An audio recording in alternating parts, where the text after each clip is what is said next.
Thân chào cả nhà, không nên xem chùa đâu đó. Nhớ đăng ký, like, comment để ủng hộ team nha. Bạn có biết tại sao khi đi tàu qua Y Ninh không được mở rèm cửa đó không? Là vì dãy núi Tuyết Hùng Vĩ. Tôi nhìn thấy trong nồi có một bóng hình, cao lớn với tứ chi dài bất thường, đang vẫy tay với tôi qua màn sương mù dày đặc. Khi tôi còn đang thắc mắc đó là thứ gì, bố tôi đột nhiên tái mặt, vội vàng đóng sầm cửa sổ lại, run rẩy nói với mẹ tôi, hắn đến rồi. Hắn, chính là hắn đến rồi. Ngay trong núi, hắn đang nhìn chằm chằm vào tôi. Bố tôi lặp đi lặp lại, ánh mắt đầy nỗi kinh hoàng không thể tả. Mẹ tôi dường như nhớ ra điều gì, mở to mắt, cả người ngay lập tức trở nên tỉnh táo.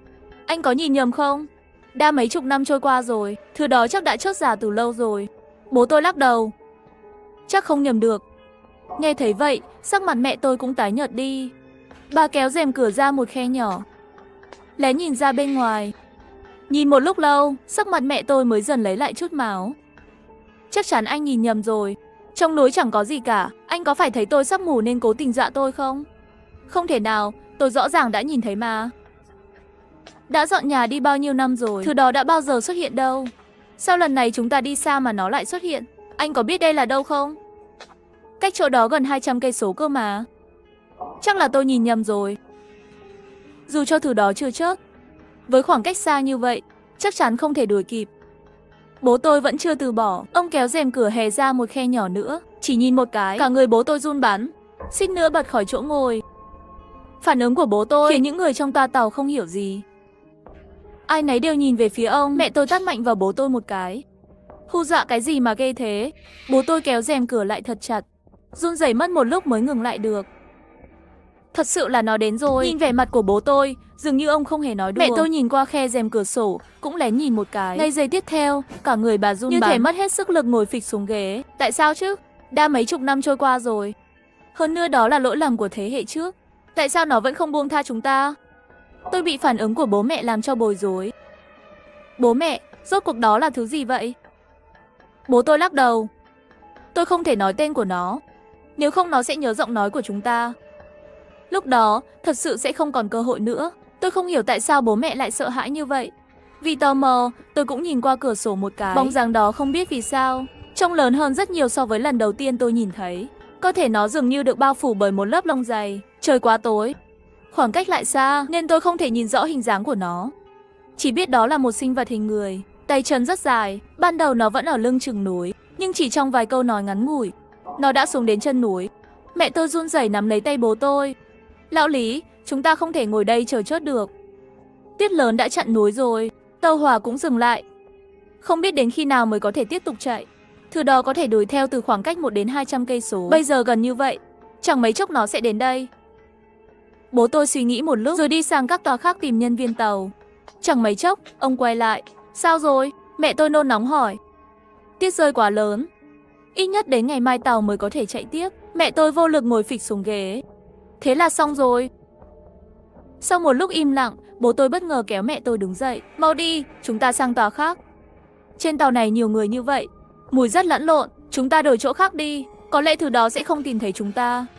Mẹ tôi vội vàng đứng dậy, không ngồi ở chỗ nữa, dắt tôi bước vào toa khác. Ở thời đại này, tàu hỏa không có nhiều tuyến đường, trong toa chật kín người, tiếng ồn ào vang khắp nơi. Nhìn đám đông dày đặc, bố tôi mới thở phào nhẹ nhõm một chút. Cả gia đình 3 người chúng tôi đứng ở một góc toa tàu. Bố mẹ nắm chặt tay tôi. Tôi có thể cảm nhận lòng bàn tay họ đầy mồ hôi. Hoàn toàn là mồ hôi lạnh, giờ chỉ còn cách chờ đợi. Thứ đó dù mạnh mấy cũng không thể phá được tàu hỏa. Chỉ cần tàu chạy, chúng tôi sẽ an toàn. Nó sẽ không đuổi kịp. Mẹ tôi khẽ gật đầu, không nói lời nào. Ngay lúc đó, bên dưới tàu bỗng vang lên tiếng hét thảm thiết. Không khí ồn ào trong toa tàu lập tức yên lặng. Mọi người đều hướng ánh mắt về phía phát ra âm thanh. Người hét lên là một thanh niên trẻ. Dưới ánh đèn mờ, anh ta nhìn chằm chằm vào chiếc điện thoại của mình, nước mắt đầm đìa. Mẹ ơi! Giọng anh ta thê thảm đến cùng cực. Bố mẹ tôi đi qua đám đông để nhìn rõ hơn. Khi thấy rõ gương mặt người thanh niên, hai người nhìn nhau, sắc mặt thay đổi. Hóa ra đó là Đông Tử. Đông Tử sống cùng làng với bố mẹ tôi. Nhà tôi ở đầu làng phía đông, nhà Đông Tử ở phía tây. Tuy bình thường ít qua lại, nhưng vẫn biết mặt nhau. Không ngờ lại gặp nhau trên cùng một chuyến tàu. Đông Tử ngẩng lên nhìn bố mẹ tôi. Anh, chị, bố mẹ em không còn nữa. Sao? Chuyện gì đã xảy ra? Đông Tử giơ điện thoại lên, đưa màn hình trước mặt bố mẹ tôi. Tôi tò mò nhìn qua, chỉ thấy trên màn hình hiện lên một hình ảnh đẫm máu. Trong ảnh là sân nhà của Đông Tử. Hai người nằm trong sân, mất đầu. Cơ thể vặn vẹo đến mức không còn hình dạng con người, thậm chí không biết bị thứ gì gặm nhấm đến rách nát. Chỉ có thể nhận ra đó là bố mẹ của Đông Tử qua quần áo. Các hành khách xung quanh nhìn thấy cảnh tượng này đều biến sắc. Tội nghiệp quá. Có phải gấu đã vào làng không? Khu núi lớn quanh đây có loại đó mà. Nhưng thứ hại người thế này nên bị tiêu diệt. Các hành khách xì xào bàn tán. Chỉ có bố mẹ tôi cúi đầu, im lặng không nói gì. Đây là lần đầu tiên trong gần 10 năm cuộc đời tôi thấy một cảnh tượng như vậy. Trong lòng có chút không thoải mái, tôi khẽ nói với bố mẹ, mẹ ơi, có phải là thứ đó đã làm không? Bố mẹ vội vàng bịt miệng tôi lại, đừng nói linh tinh. Đông Tử dường như nghe thấy lời tôi, ngẩng mạnh đầu lên nhìn tôi, cậu nói gì? Cái gì thế? Bố tôi vội nói, là câu chuyện kinh dị tôi kể trước đây. Trẻ con không hiểu chuyện, chắc là nó tin là thật rồi. Bịa đặt thôi, vừa mới mất bố mẹ, Đông Tử chìm đắm trong nỗi đau buồn, cũng không suy nghĩ thêm, chỉ cầm điện thoại của mình lên, lật xem album ảnh. Sao lại thế này? Chỉ ra ngoài có vài tiếng, mà mẹ đã không còn nữa. Trong album là bức ảnh Đông Tử chụp khi rời nhà, trong đó chính là bố mẹ của cậu ấy, đang đứng trước cổng sân nhà mình, vẫy tay chào cậu. Chắc vì khoảng cách quá xa, bức ảnh này có phần mờ mờ, chỉ có thể nhìn rõ bóng dáng của hai người họ. Đông Tử nhìn chằm chằm vào bức ảnh, nước mắt mãi không ngừng rơi. Đúng lúc này, có người nhìn bức ảnh trên điện thoại của Đông Tử, nghi ngờ kêu lên, đây là cái gì vậy? Một hành khách trung niên chỉ vào điện thoại của Đông Tử, này, phóng to bức ảnh lên thử xem. Đông Tử dù không hiểu người đó muốn gì, nhưng vẫn làm theo, phóng to bức ảnh. Người đàn ông trung niên đột nhiên chỉ vào góc bức ảnh, ở phía sau bức tường sân này. Đứng đó là một bóng dáng mờ nhạt, nó duỗi cánh tay dài, dường như đang vẫy tay với ống kính. Hình ảnh dừng lại ở khoảnh khắc đó. Đây là thứ gì vậy? Đông Tử biến sắc. Trong bức ảnh, bố mẹ cậu đứng trước bức tường sân, cao chưa bằng một nửa chiều cao của tường. Nhưng bóng dáng mờ nhạt đó cao hơn bức tường cả một cái đầu. Điều này có nghĩa là ước tính sơ bộ, bóng dáng đó cao ít nhất hơn 2 mét. Nhìn thấy điều này, Đông Tử lạnh sống lưng. Thứ này có thể là hung thủ đã hại chết bố mẹ cậu. Chẳng lẽ là gấu? Người đàn ông trung niên trầm ngâm một lát. Có thể là vậy, nhưng con gấu to như thế này, cả đời tôi chưa từng nhìn thấy. Có người phản bác này, thứ đó tuyệt đối không phải gấu. Giữa mùa đông, gấu phải ngủ đông, sao có thể ra ngoài? Chưa kể cánh tay dài như thế, gấu không thể duỗi tay dài như vậy. Đông Tử loạng choạng. Rốt cuộc đó là gì? Hành khách xung quanh im lặng, không ai trả lời được. Bố mẹ tôi nhìn nhau, mẹ tôi ánh lên vẻ đấu tranh, định nói gì đó. Nhưng bố tôi kéo nhẹ góc áo mẹ, lắc đầu nhẹ. Cuối cùng, họ không nói lời nào về chuyện đó. Mẹ ơi, sao bố mẹ không nói cho anh Đông Tử biết? Tôi khẽ hỏi. Bố nhìn mẹ nói, nếu chúng ta nói ra, Đông Tử vừa rời khỏi nhà, người nó còn mang mùi của bố mẹ, thứ đó đã ăn hai người họ. Nó có thể để ý đến Đông Tử. Chúng ta chỉ còn cách. Những lời sau đó, bố tôi không nói ra, nhưng mẹ đã hiểu ý ông. Nhưng Đông Tử vô tội mà. Mạng của cả nhà mình còn quan trọng hơn. Đành xin lỗi Đông Tử vậy. Tôi không hiểu bố mẹ đang nói gì, chỉ cảm thấy không khí như đông đặc lại. Thời gian trôi qua từng giây từng phút. Rất nhanh trời đã hoàn toàn tối đen. Ngoài cửa sổ tàu là một màu đen kịt, giơ tay không thể ngón. Lúc này là 9 giờ tối. Ngay lúc đó, trên đầu toa phát ra một tiếng động mạnh, như thể có vật nặng nào đó rơi xuống trên đó. Ngay sau đó là 2 tiếng động mạnh nữa, âm thanh giống như tiếng bước chân, như thể có thứ gì đó đang bước đi. Khuôn mặt của hành khách trong toa bắt đầu lộ vẻ hoảng loạn. Trên nóc toa có thứ gì vậy? Rốt cuộc có phải là nó đến không? Nói nhỏ thôi, đừng để nó nghe thấy tiếng của chúng ta. Thứ này đúng là đáng sợ thật. Chúng ta đã đổi đến mấy toa rồi, sao nó vẫn tìm được chúng ta? Hành khách bắt đầu bàn tán xôn xao. Liệu có phải sinh vật lớn nào đó leo lên nóc không? Chắc là hổ hay lợn rừng gì đó. Không thì làm sao có trọng lượng lớn thế. Một số người gan dạ còn bật đèn pin trên điện thoại, thò đầu ra ngoài nhìn. Có người nhắc nhở, cẩn thận chút, đừng để bị thương. Nhưng hành khách kia không để ý, cả toa tàu, hầu như mọi sự chú ý đều tập trung vào hành khách đó. Thời gian chậm chậm trôi qua từng giây, khoảng 20 giây trôi qua, hành khách kia vẫn không có động tĩnh. Người bên cạnh thấy có điều không ổn, bèn đẩy nhẹ anh ta. Trên đó rốt cuộc có gì vậy? Anh mau nói gì đi. Nhưng cú đẩy đó đã làm mọi chuyện trở nên nghiêm trọng. Người hành khách kia mềm mặt ngã xuống. Những người xung quanh mới phát hiện ra hành khách đó đã tắt thở từ lúc nào. Cổ anh ta có một vết cắt gọn gàng, như bị vật gì đó cực kỳ sắc nhọn cứa đứt họng. Không biết ai hét lên một tiếng, cả toa tàu lập tức hỗn loạn. Mọi người đều hoảng loạn, mọi người chen lấn, tranh nhau chạy sang các toa tàu khác. Nhưng các toa tàu vốn đã chật kín người, chen chúc đến mức không thể di chuyển nổi. Cả gia đình tôi 3 người bị dòng người đẩy vào một toa khác. Sự hỗn loạn nhanh chóng thu hút sự chú ý của cảnh sát trên tàu. Khi hai cảnh sát nhìn thấy hành khách đã tắt thở, sắc mặt họ lập tức thay đổi. Cảnh sát nhanh chóng hỏi mọi người xung quanh để hiểu rõ sự việc. Sau khi nghe xong toàn bộ câu chuyện, họ cố gắng trấn an hành khách, rồi họ quay đi đến các toa tàu khác và khóa cửa hai toa tàu gần đó lại để đảm bảo an toàn. Chẳng bao lâu sau, cảnh sát quay trở lại, trên tay anh ấy cầm một cây gậy dài. Đi cùng cảnh sát là 2 nhân viên y tế. Mọi người đừng lo lắng, có lẽ là bị động vật hoang dã tấn công. Hãy nhớ, đừng lại gần cửa sổ. Mọi việc tiếp theo cứ để chúng tôi xử lý. Một trong những cảnh sát nghe thấy tiếng động trên nóc xe.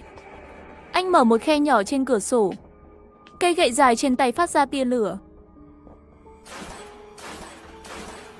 Sau vài tiếng nổ lớn, thứ gì đó trên nóc xe dường như bị hoảng sợ. Một dấu vết được để lại trên nóc xe. Sau đó, không còn tiếng động nào nữa. Đi rồi sao? Không chắc nữa, tạm thời đừng hành động gì cả. Người trong toa tàu bắt đầu hoang mang. Rốt cuộc thứ đó là gì chứ? Không ai trả lời. Ngay cả cảnh sát cũng cau mày suy nghĩ. Vài phút trôi qua, bên ngoài vẫn không có động tĩnh gì. Mọi người cuối cùng cũng thở phào nhẹ nhõm. Để tránh gây hoảng loạn, cảnh sát đóng chặt cửa toa tàu lại, cầm cây gậy đen xì ngồi ngay trong toa. Mẹ tôi nhìn hai cảnh sát, có vẻ đã cảm thấy an tâm hơn. Ông Lý, có gậy súng rồi, chắc không cần sợ thứ đó nữa chứ? Em chưa từng thấy thứ đó, em không biết nó đáng sợ thế nào đâu. Hồi đó tôi từng bị nó truy sát. Gậy súng bắn đến bốc khói, mà vẫn không làm nó tổn thương được bao nhiêu. Tôi đoán nó rời đi, có thể vì quá đông người. Còn nữa, không tiện ra tay. Thứ này giỏi nhất là mê hoặc lòng người. Nhất định phải cẩn thận, không được chủ quan đâu. Bố tôi nói tiếp. Hai người vừa trò chuyện, tôi đứng giữa họ. Bất giác có một cảm giác kỳ lạ. Tôi bị thôi thúc mà nhìn ra ngoài cửa sổ. Ánh mắt ấy khiến tôi kinh hoàng đến rụng rời hồn vía. Trong bóng tối dày đặc ngoài cửa sổ, một đôi mắt to lớn nhìn thẳng vào tôi. Đôi mắt ấy to như cái bát,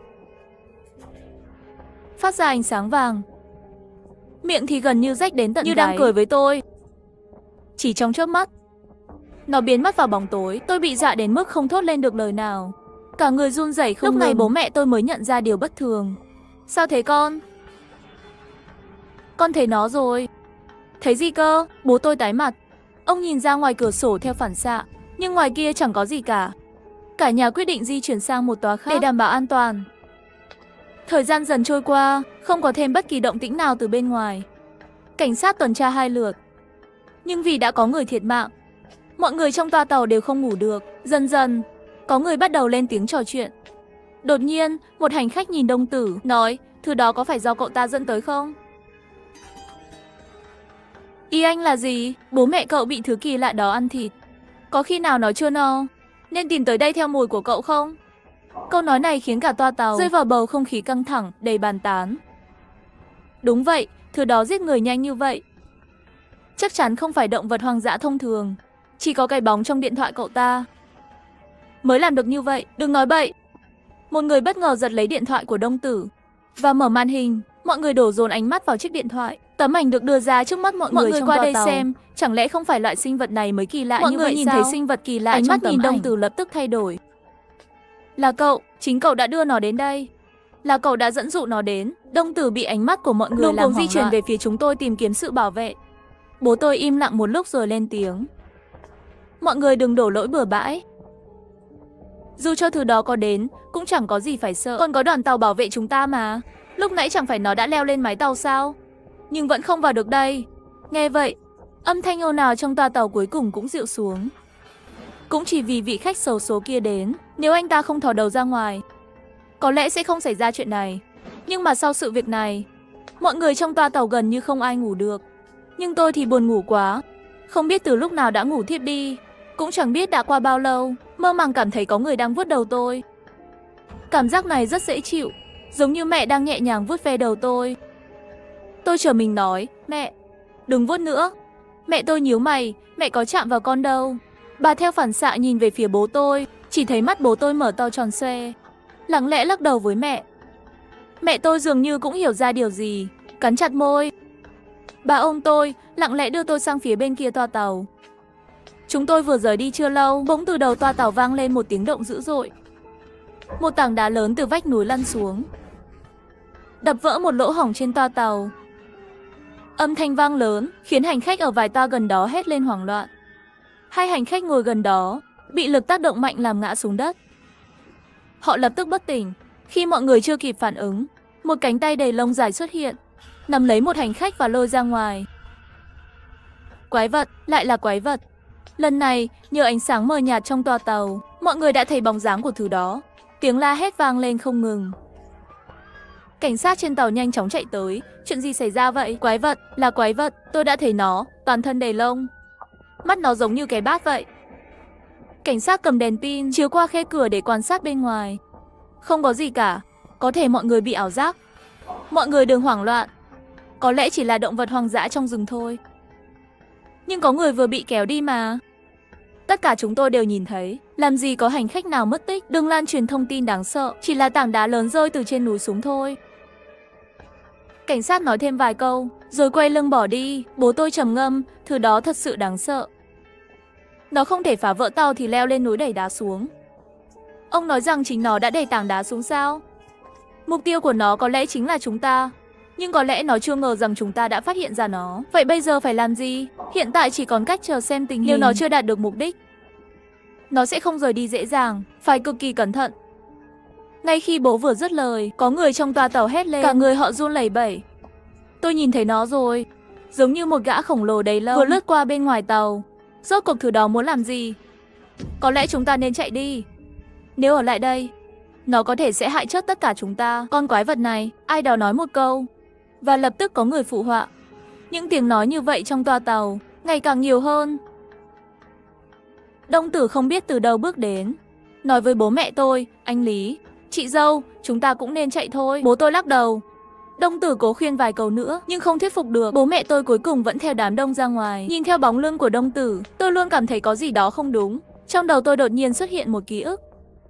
Tôi kéo vạt áo bố. Bố, con có chuyện muốn nói với bố. Bố làm sao? Tôi chỉ về hướng Đông Tử vừa rời đi, chân hơi run.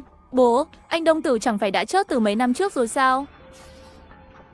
Bố và mẹ tôi sững người, toàn thân như đông cứng lại tại chỗ.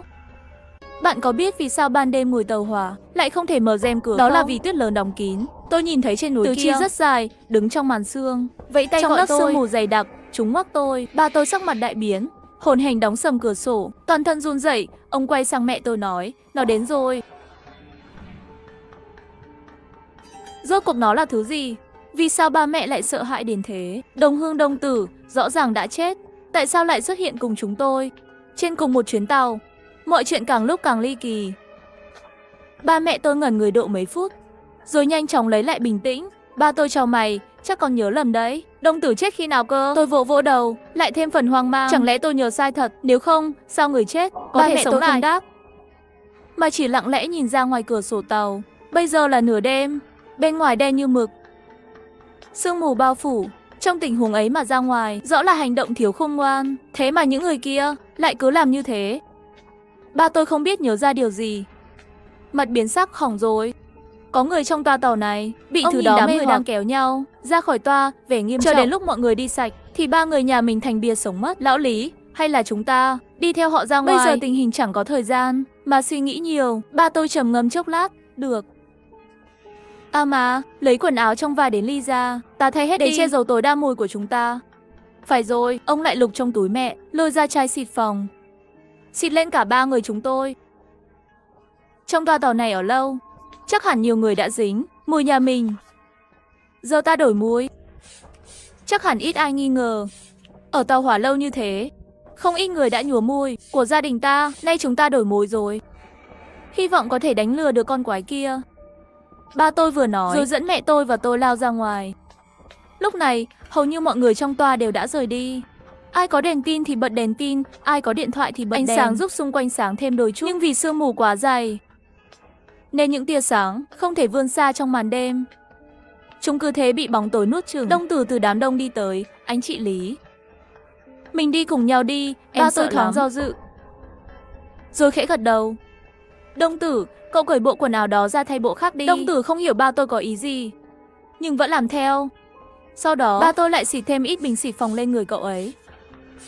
Chúng tôi bám theo đoàn người phía trước, cả đoàn men theo triền núi xuống chân núi. Để thêm an toàn, ba tôi còn rủ thêm mấy người cùng đi. Hơn nửa tiếng trôi qua, đám đông dần tản đi.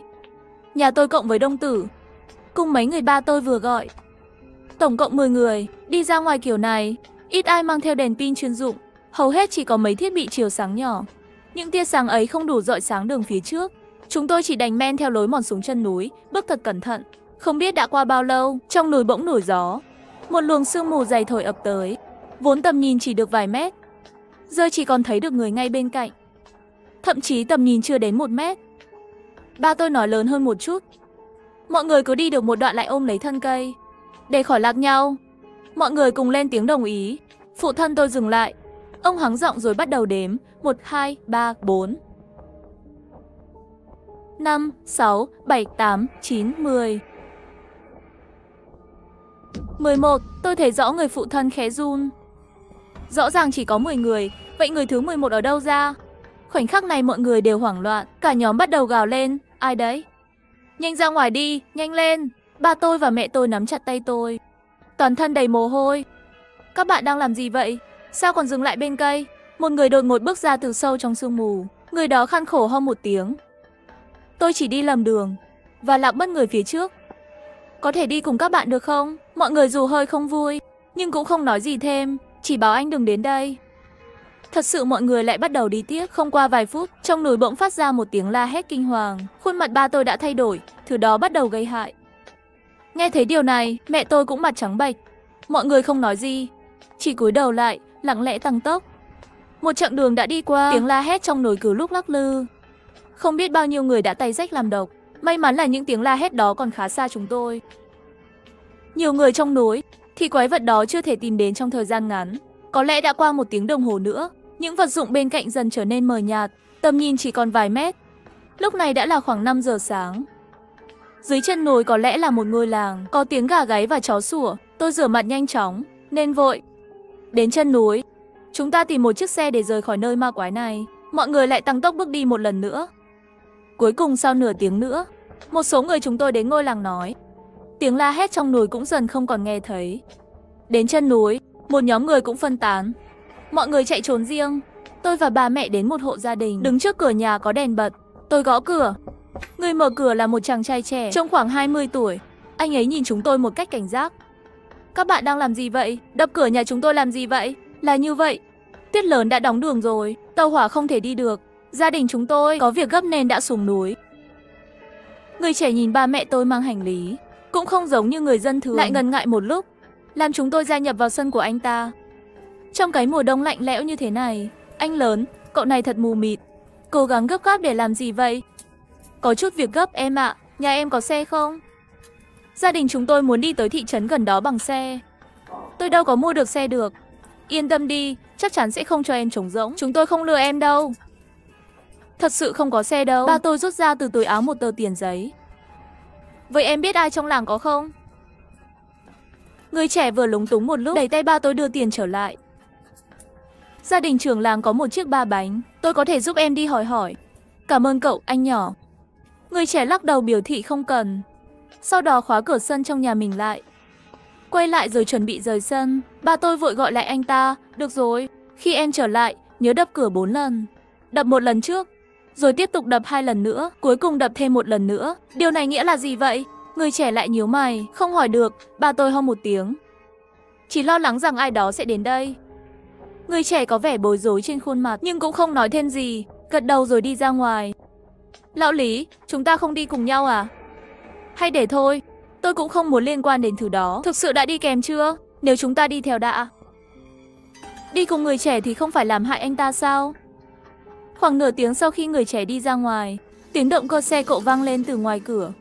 Có vẻ như đã dừng lại ở cửa sân. Ngay sau đó lại có tiếng bước chân vang lên ngoài cửa sân. Một tiếng gõ cửa vội vã vang lên. Tôi thay đổi nét mặt rồi nói, bạn là ai vậy? Chẳng phải bạn đã bảo hai đứa nhỏ đến tìm tôi sao? Nói rằng muốn đi xe đến thị trấn. Nếu không làm thì tôi sẽ đi thôi. Đợi một chút, hai đứa nhỏ đã bảo bạn gõ cửa như thế nào chưa? Gõ cửa còn có điều gì đặc biệt nữa? Bạn này thật quái dị, con người thật kỳ lạ. Thật cẩn thận như vậy, chắc đã phạm phải việc gì rồi. Tiếng đó vang lên. Ngay sau đó lại một tiếng gõ cửa mạnh mẽ nữa. Cứ như muốn đập cửa sân hầm. Mở cửa nhanh lên, mở cửa nhanh lên, mở cửa bước lại một chút với vẻ mặt căng thẳng. Mẹ tôi cũng hoang mang. Lão Lý, chắc là thứ đó đang gõ cửa ngoài kia rồi. Ba tôi bảo vệ tôi và mẹ tôi trong lòng. Tôi ngẩng đầu lên nhìn khuôn mặt của ba tôi. Trắng đến mức giống giấy. Không lâu sau, tiếng còi bác sĩ vang lên. Tiếng gõ cửa dừng lại. Khoảng chưa đến 1 phút, lại có tiếng gõ cửa vang lên nữa. Ở ngoài cửa có tiếng một người đàn ông trung niên kêu, mở cửa nhanh lên. Ngoài kia thật lạnh. Bạn là ai vậy? Chúng ta là ai? Tôi là trưởng làng. Các bạn không phải đã bảo Lý Nhị Hoa đến tìm tôi sao? Sử dụng xe đưa các bạn đến thị trấn phải không?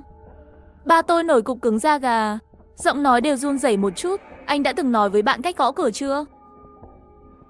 Đúng rồi, người đàn ông trung niên suy nghĩ một chút. Đầu tiên gõ một tiếng cửa, rồi tiếp tục gõ 2 tiếng cửa nữa.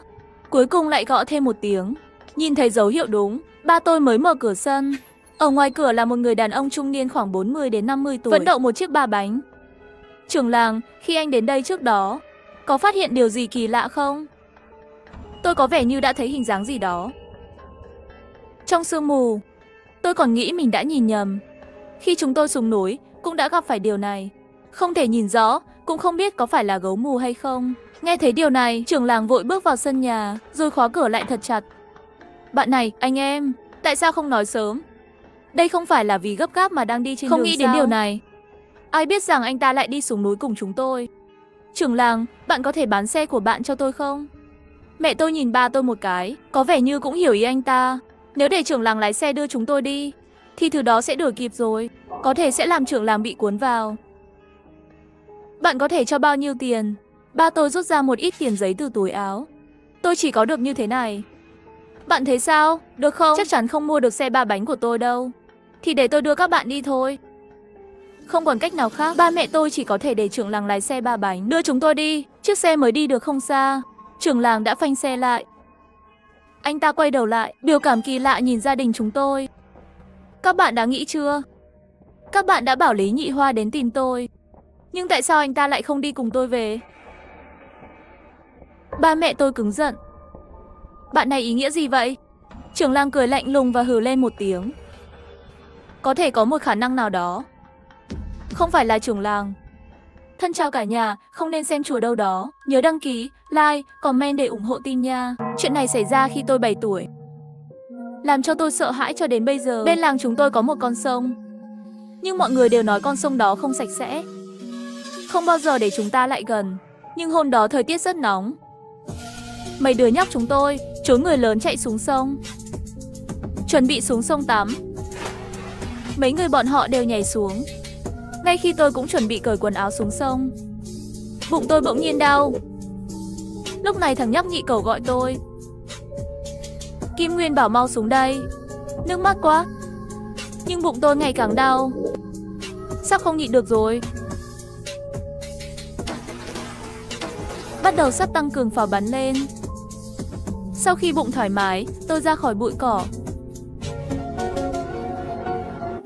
Mấy người bọn họ đều biến mất. Sợ đến nỗi tôi vội vàng bước vào xem. Nhìn thấy mấy người bọn họ đều chết đuối bên trong. Xác chết chìm trong nước. Nếu không phải tôi vừa đi ngoài xong, có lẽ cũng đã bị đuối nước. Vội vàng chạy vào làng tìm người lớn. Vừa vào làng đã thấy trưởng làng ở từ đường, dưới gốc cây lớn phía trước. Tôi vội vàng khóc và chạy qua. Trưởng thôn, nhìn tôi này. Vội hỏi tôi. Nguyên bảo, cháu bị sao vậy? Tôi đem nhị cầu bọn họ xuống sông bơi lội chết đuối. Nói lại một lượt. Sau khi nghe xong, trưởng thôn trực tiếp nhảy lên tại chỗ, vội vàng tìm mấy người đi theo tôi, cùng nhau đến bờ sông. Nhưng nước cũng không dám xuống sông vớt thi thể, sợ mình bị màn nước bắt được. Trong tuyệt vọng, Trường Lang đành phải tìm người lấy sợi dây dài, lại buộc móc sắt vào đó, dùng phương pháp này để vớt. Lúc này cha mẹ của nhị cầu bọn họ cũng nghe được tin tức, đến đây, vừa khóc vừa đi theo cùng nhau vớt xác chết. Mất cả nửa ngày mới vớt cả 4 cái xác bọn họ lên. Có điều mấy người bọn họ giờ đã là người chết. Ở quê có một tục lệ, người chết không thể kéo về nhà. Cuối cùng trưởng làng quyết định lấy xác của mấy người bọn họ trước đã, chuyển về đền thờ trong làng. Nhưng cơ thể của họ, bởi vì ngâm trong nước lâu, tất cả đều sưng bên trong là nước. Cuối cùng quyết định đem bọn họ treo trên xà nhà, xả hết nước trong cơ thể ra ngoài. Nhưng ngay khi thi thể của họ vừa được treo lên, tôi đột nhiên phát hiện mấy người bọn họ đang cười với tôi. Sợ đến nỗi tôi nhanh chóng chạy về nhà. Lúc về đến nhà, bố mẹ tôi cũng làm công việc nông trại về. Nhìn thấy vẻ mặt bối rối của tôi, hỏi tôi có chuyện gì vậy. Tôi đem chuyện xảy ra hôm nay nói lại với bố mẹ đi. Sợ bố mẹ sợ hãi một lúc, mắng tôi một trận. Sau chuyện hôm nay, đặc biệt là nụ cười quỷ quái của mấy người đó, tối nay tôi không dám ngủ một mình. Vì vậy, tôi yêu cầu bố mẹ tôi ngủ với họ. Mặc dù ngủ với bố mẹ, tôi vẫn sợ, bởi vì tôi chỉ cần nhắm mắt lại, tôi có thể thấy 4 người họ đang cười với tôi. Không biết bao lâu rồi, cuối cùng tôi cũng ngủ. Trong khi tôi đang ngủ, đột nhiên phát hiện 4 người bọn họ đứng ở đầu giường, đang nhìn tôi với nụ cười kỳ lạ đó. Kim Nguyên bảo đi chơi với bọn tớ đi. Tôi không biết đây là mơ hay là hiện thực. Cơ thể tôi không kiểm soát được nên đã đứng lên, nhìn cha mẹ đang ngủ bên cạnh. Tôi muốn gọi họ, nhưng giọng nói của tôi hình như bị cái gì đó chặn lại. Sao cũng không phát ra âm thanh. Kim Nguyên bảo đừng sợ, chúng ta cùng chơi trò chơi nhé. Người bạn nhỏ đã chết xuất hiện trước giường tôi lúc nửa đêm. Đây là vấn đề. Tôi cùng bạn bè xuống sông cũng bơi. Cả 4 người bọn họ đều bị chết đuối. Sau đó trưởng thôn tìm người đem thi thể của bọn họ, tất cả đều được vớt lên, treo trong đền Từ. Cảnh này làm tôi sợ. Tôi về nhà rồi mới ngủ được. Nhưng khi tôi đang nửa tỉnh nửa mơ, đột nhiên phát hiện người bạn nhỏ đã chết đứng trước giường tôi, bảo tôi đi chơi cùng nhau. Sợ đến mức theo bản năng tôi muốn đánh thức bố mẹ bên cạnh, nhưng giọng nói hình như bị cái gì đó cản lại. Sao la hét cũng không phát ra âm thanh, và thân thể cũng không khống chế được từ trên giường đứng lên. Cứ như vậy bị bọn họ kéo ra khỏi nhà. Nỗi sợ hãi trong trái tim tôi, muốn khóc cũng không phát ra âm thanh, chỉ có thể không ngừng rơi nước mắt. Hơn nữa còn đem thần tiên Phật tổ mà tôi biết tên, Bồ Tát đều cầu một bên. Tôi cầu xin họ hãy đến cứu tôi, hãy để cơn ác mộng này thức dậy. Cho dù là để tôi sống ít hơn vài năm, tôi cũng nguyện ý. Sau khi đến sân mảnh đất trống, cơ thể tôi dường như đã lấy lại được quyền kiểm soát. Nhưng mấy người bọn họ ở bên cạnh tôi cũng không dám chạy. Thằng bé xấu xí cười nói, hôm nay chúng ta chơi trốn tìm. Mấy người các người trốn, ta tới tìm. Người nào tôi tìm thấy sẽ chết đêm nay. Nói xong, 4 người bọn họ đều nhìn tôi và cười. Mấy người bọn họ đều đã chết rồi. Vì vậy, điều này rõ ràng đang nói về tôi. Tôi nghĩ lát nữa chỉ cần bắt đầu chơi thôi, tôi sẽ chạy về nhà. Bọn họ hình như cũng nhìn ra tâm tư của tôi. Vì vậy, hiệu ứng âm thanh nói Nguyên bảo, chúng ta chơi trò này không thể rời khỏi xung quanh đây. Nếu cậu dám chạy về nhà, hậu quả chắc chắn còn đáng sợ hơn bây giờ. Con bé xấu xí nói xong liền nhắm mắt lại, bắt đầu đếm. Một vài người bạn nhỏ đã chết khác, tất cả bắt đầu trốn. Không thể trải qua hắn nói như vậy. Tôi cũng không dám chạy về nhà nữa, chỉ có thể là đi tìm chỗ trốn trước. Hy vọng không để con bé xấu xí phát hiện ra tôi. Nhưng ở đây tương đối trống rỗng, không có chỗ nào để trốn cả. Nhưng thấy cô bé xấu xí sắp đếm xong rồi. Nếu đợi cậu ta đếm xong, người đầu tiên nhìn thấy là tôi, vậy thì tôi chết rồi. Cũng may cách đó không xa có một cái cây lớn. Tôi vội vàng chạy qua. Bình thường tôi không biết trèo cây, 2-3 lần liền leo lên. Tôi vẫn chưa thở được sau khi leo lên. Đột nhiên phát hiện nhị cầu cũng trốn trên cây này, đang nhìn tôi từ bên này sang bên kia, làm tôi sợ hãi. 3 hồn 7 phách hình như đều mất hết. Trong tiềm thức liền gọi lớn đến phát hiện sợ hãi của mình. Nhưng may mắn là bây giờ tôi không thể hét lên được, nếu không chắc chắn sẽ dẫn đến bị bắt. Nhưng cũng may hai con chó bên cạnh chỉ là thi thể. Nhìn tôi sang một bên, tôi không dám động đậy. Không khí cũng không dám thở. Con búp bê xấu xí bên dưới đã đếm xong rồi, cái bắt đầu tìm người. Tôi thông qua 3 cây và thấy anh ta quanh quẩn. Vừa gọi tên tôi Kim Nguyên Bảo. Kim Nguyên Bảo. Hắn càng ngày càng gần cái cây tôi đang trốn. Tim tôi đập nhanh hơn và nhanh hơn. Cảm giác như sắp nhảy ra khỏi miệng. Sớm thôi, con bé xấu xí đã đến dưới cái cây mà tôi đang trốn. Nhìn lên nơi tôi trốn. Nói, Kim Nguyên Bảo, có phải cậu đang trốn trên cái cây này không? Xuống đi. Sao cậu không xuống? Tớ sẽ lên đó bắt cậu. Con bé xấu xí vừa nói vừa muốn trèo lên cây. Cơ thể tôi không ngừng rung chuyển. Nghĩ xem phải làm gì nếu bị hắn bắt được. Tôi sẽ không chết đâu. Ngay lúc này, hai con chó bên cạnh tôi đột nhiên mình từ trên cây bay xuống. Ai biết búp bê xấu xí tức giận nói với nhị cẩu rằng ngươi không tính. Ta muốn bắt Kim Nguyên Bảo. Cứ như vậy, biểu tình của hắn rất dữ tợn, liền trèo lên cây, sắp leo lên rồi. Ngay lúc này, tôi đột nhiên nghe thấy một tiếng hét từ xa. Sau đó mắt tôi tối sầm lại và tôi bất tỉnh. Người bạn nhỏ đã chết.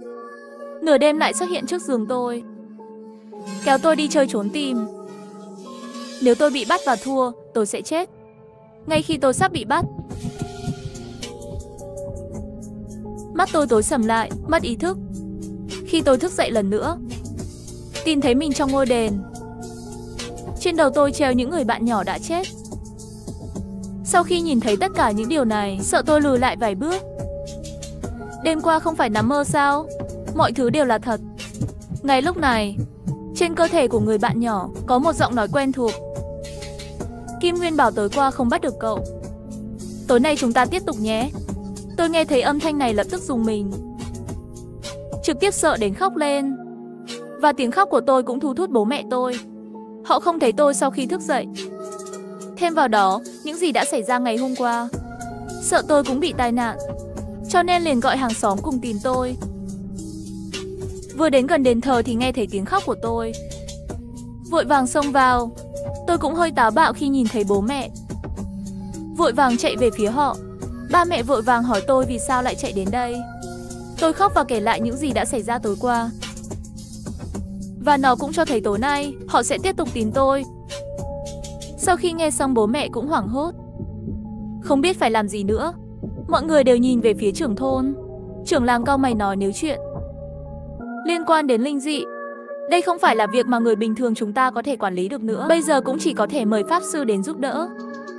Hai dân làng đi mời pháp sư. Nhóm chúng tôi về nhà tôi trước. Lúc giữa trưa, pháp sư cuối cùng cũng đến. Trưởng thôn tiến lên giải thích tình hình với pháp sư. Pháp sư nhắm mắt đếm một chút và nói đây là những đứa trẻ. Trong lòng có oán giận, phải khiến tôi sẽ chết cùng với họ. Khi ông ấy nói xong, tôi trực tiếp khóc lớn. Cha mẹ đều sắc mặt khó coi cầu xin pháp sư. Cầu xin ông ấy dù thế nào cũng phải cứu tôi. Tiêu bao nhiêu tiền cũng được. Sư phụ sau khi nghe xong khóe miệng hơi ngẩng lên, nói yên tâm, trừ ta là việc của chúng ta. Tối nay nửa đêm tôi sẽ ở trong nhà thờ của các bạn. Siêu độ cho 4 đứa trẻ này cũng là một việc công đức. Tiền bạc cũng không phải tôi muốn, mà là tôn kính các vị thần. Đây là phúc báo, cho bao nhiêu cũng là tấm lòng của các bạn. Nhưng càng cho nhiều, các vị thần ban phước cho bạn càng lâu. Bố mẹ tôi không chỉ có thể cứu mạng tôi, nhưng cũng có thể mang lại may mắn cho gia đình chúng tôi. Vội vàng lấy hết tiền trong nhà ra. Pháp sư nhận được tiền rồi, phía sau rất vui mừng, vội vàng bắt đầu chuẩn bị cho pháp sự buổi tối. Thời gian sẽ sớm đến vào buổi tối. Sau khi chúng tôi thiết lập sân khấu, vị pháp sư nói với chúng tôi cách làm sau này rất nguy hiểm. Người bình thường không thể xem để không làm hại chúng tôi, cho nên đuổi tôi ra ngoài. Hắn một mình bỏ lại trong từ đường. Chúng ta một đường người ở từ đường bên ngoài canh gác. Tôi mơ hồ có thể nghe thấy anh ta nói câu thần chú bên trong. Thiên đế, thiên đế, mời đến thần tiên giúp diệt trừ tiểu quỷ quấy rối. Chúc phúc cho đệ tử. Nhưng câu thần chú vừa kết thúc, tôi nghe thấy tiếng hét của pháp sư bên trong. Đừng đến đây, tôi sai rồi, tôi không dám nữa. Tôi là một kẻ nói dối. Tôi không muốn chết. Ngay sau đó cầu xin sự sống ngừng lại. Cửa từ đường vốn đóng lại bỗng nhiên mở ra. Hai con chó chết 4 người họ xuất hiện ở cửa. Và chúng tôi nhìn qua cánh cửa mở. Hóa ra pháp sư đó đã treo cổ tự tử bên trong. Hơn nữa sắc mặt cực kỳ hoảng sợ. Lúc này, nhị cẩu bọn họ nhìn chúng tôi đang run rẩy, nói là chúng tôi chỉ muốn chơi với Kim Nguyên Bảo. Các ngươi lại tìm đạo sĩ muốn giết chúng tôi. Nhưng kể từ khi tất cả các bạn ở đây, vậy chúng ta cùng nhau chơi đại bàng bắt gà nhé. Các quy tắc vẫn giống như ngày hôm qua, bắt được ai thì chết. Tôi bị ám ảnh bởi những người bạn đã chết. Trưởng làng mời pháp sư đến siêu độ hồn ma của bạn bè. Nhưng pháp sư lại tự treo cổ tự tử ở từ đường. Bởi vì chúng tôi mời pháp sư siêu độ cho bọn họ cũng rất tức giận. Vì vậy, hãy chơi trò đại bàng bắt gà với chúng tôi. Nhị cẩu, 4 người họ thay phiên nhau đóng vai đại bàng. Chúng tôi chơi gà con. Đại bàng bắt được ai thì phải chết. Không có cách nào, chúng ta chỉ có thể làm theo lời họ nói trước. Trưởng làng lớn tuổi nhất, nó là con gà mái già trước mặt chúng ta. Phía sau lần lượt xếp hàng là mẹ tôi, bố tôi. Phía sau là cuộc sống của 3 người dân làng khác. Trong lòng chúng tôi đều sợ hãi. Đặc biệt là người chủ cuối cùng. Bạn biết đấy, đại bàng chắc chắn sẽ bắt trước. Là con gà cuối cùng. Cột đầu tiên chơi đại bàng. Nhưng vẫn chưa bắt đầu. Con là người cuối cùng chú vì quá sợ hãi. Trực tiếp hét lên chạy đi. Nhưng vẫn chưa chạy đến cổng. Trực tiếp bị 3 người bạn nhỏ khác chặn lại. Đã nói là chơi trò chơi rồi, chú lại muốn chạy trốn. Vậy bây giờ thì chết đi. Chỉ thấy người dân làng chạy trốn trong tiếng hét. Cơ thể bị treo lên. Anh ta không ngừng cầu xin lòng thương xót cho đến khi con búp bê xấu xí. Tôi đã từng ôm cậu khi cậu còn nhỏ. Nhị cậu, một thời gian trước tôi còn mua kẹo cho cậu. Cậu quên rồi à? Đừng giết tôi. Tôi quay lại chơi tiếp được không? Nhưng những người bạn nhỏ đã chết đó không quan tâm đến lời cầu xin của anh ấy. Cơ thể của người hàng xóm mặt được gấp thành nhiều hình dạng khác nhau trong không khí. Cho đến khi cơ thể chăm chỉ của anh ấy hoàn toàn ngừng hoạt động, thi thể của hắn đột nhiên rơi xuống đất. Sau đó bạn nhỏ quay đầu nhìn về phía chúng tôi đứng một bên. Đám đông run rẩy. Nếu ai dám chạy trốn, kết cục cũng giống như hắn. Cảnh tượng này đã khiến chúng tôi sợ hãi từ lâu rồi. Vốn là còn muốn chơi bài tình cảm trưởng thôn. Cũng im miệng. Chúng ta mấy cái run rẩy chuẩn bị bắt đầu. Chơi với chúng đại bàng bắt gà con. Khi trò chơi bắt đầu, người đầu tiên đóng vai đại bàng là trụ tử, trực tiếp vượt qua trưởng làng đóng vai gà mái già. Cười với chú dân làng ở cuối hàng. Chú kia căn bản không có phản ứng, liền bị nhấc vào không trung. Cùng với tiếng hét của anh ta rơi xuống đất nặng nề. Cũng mất hơi thở. Chết rồi. Chúng tôi thấy cảnh này càng thêm tuyệt vọng. Tất cả đều ngã gục trên mặt đất. Nhưng lúc này, bà đàn đến trước mặt chúng tôi và nói: đứng lên. Đến lượt tôi làm đại bàng rồi. Thôn trưởng run rẩy cầu xin tha thứ nói bà đàn: cứ để chúng tôi đi. Ngày mai tôi sẽ đi mua thêm giấy cháy và cả đồ chơi nữa. Ba đàn biểu tình tranh cãi nói bớt nói nhảm nhí đi. Không chơi thì phải chết ngay bây giờ. Ngay khi ba đàn muốn trừng phạt trưởng làng, một tiếng chúc mừng đột nhiên từ bên cạnh truyền đến. Độc ác táo bạo, dám ở đây làm họa nhân gian, còn không mau dừng tay. Cùng với âm thanh, một đạo nhân mặc đạo bào xuất hiện trước mặt chúng tôi, nhìn chằm chằm vào nhị cẩu 4 tiểu quỷ bọn họ. Nhị cẩu 4 người bọn họ cũng phát hiện ra đạo sĩ này không dễ gây rối. Tất cả đều đứng cùng nhau nhìn vị đạo sĩ này. Nhưng vị đạo trưởng vừa đến đây cũng không nói nhảm với họ. Từ lòng bàn tay, một sợi dây đỏ bay ra khỏi người vị đạo sĩ. Trước tiếc, đem 4 con quỷ chúng trói lại. Nhị cẩu 4 người bọn họ đều biểu lộ lời nguyền rủa dữ tợn. Phản kháng nhưng dù thế nào cũng không thể thoát ra. Không thể mở dây xích màu đỏ. Nhìn thấy 4 người bọn họ bị khống chế, tất cả chúng tôi đều thở phào nhẹ nhõm. Vội vàng đứng dậy cảm ơn vị đạo trưởng đã ra tay này. Trưởng thôn nói với đạo sĩ: cảm ơn đạo trưởng đã ra tay cứu, nếu không chúng tôi sẽ không sống sót qua đêm nay. Đạo trưởng đầu trắng nói không vội cảm ơn ta. Ta thấy những tiểu quỷ này có chút kỳ lạ. Các người nói chi tiết cho ta biết một chút. Trưởng làng đem những chuyện xảy ra mấy ngày nay đã nói với đạo sĩ một lần rồi. Đạo sĩ cau mày lại một lát, nói xem ra vấn đề là ở con sông bên cạnh làng các người rồi. Trong lúc nguy hiểm, đột nhiên có một vị đạo trưởng xuất hiện, đánh bại nhị cầu 4 con quỷ bọn họ. Và cũng kiểm tra, nhìn thấy hồn ma của họ có chút kỳ lạ. Sau khi trưởng làng giải thích tường tận các sự việc đã diễn ra, ông ấy kết luận bên trong sông chắc chắn có khí hung ác. Sau khi nhị cầu 4 người chết đuối, những con bị lây nhiễm từ hung khí mới có thể trở nên hung bạo như vậy. Hơn nữa lực lượng cũng lớn hơn nhiều so với quỷ thông thường. Đạo trưởng bảo chúng tôi lấy một chậu nước, và đặc biệt nói muốn nước giếng không phải là nước sông. Không lâu sau đã đem nước đến đây. Đạo trưởng lấy ra một linh phù từ trên người, lắc nhẹ linh phù tự động cháy. Sau đó ông ta đốt cho cốt của linh phù, cho vào chậu nước. Hãy đổ nước vào quỷ hồn của nhị cầu bọn chúng. Nước vừa chạm vào hồn ma của chúng, bọn chúng hét lên. Hơn nữa trên người còn bốc ra rất nhiều khói đen. Sau một lúc, khói đen ngừng lại. Biểu cảm của 4 người bọn họ cũng trở lại bình thường, và nhìn chằm chằm vào chúng tôi. Sao bọn con lại ở đây? Nhưng họ đang nhìn rõ tình hình hiện trường, và những cái xác treo trong nhà cũng phản ứng lại, nhớ lại sự thật rằng họ đã chết đuối. Tất cả đều khóc lên. Mấy người họ đều trở lại bình thường. Tôi không còn sợ hãi nữa. Nhìn họ khóc, tôi nhanh chóng đến gần để an ủi họ. Sau một thời gian, tiếng khóc của họ nhỏ hơn một chút. Đạo trưởng hỏi sau khi 4 người các người chết đuối, nhìn thấy gì trên sông? Nhị cầu nhớ lại một chút, nói chúng tôi không nhìn rõ lắm.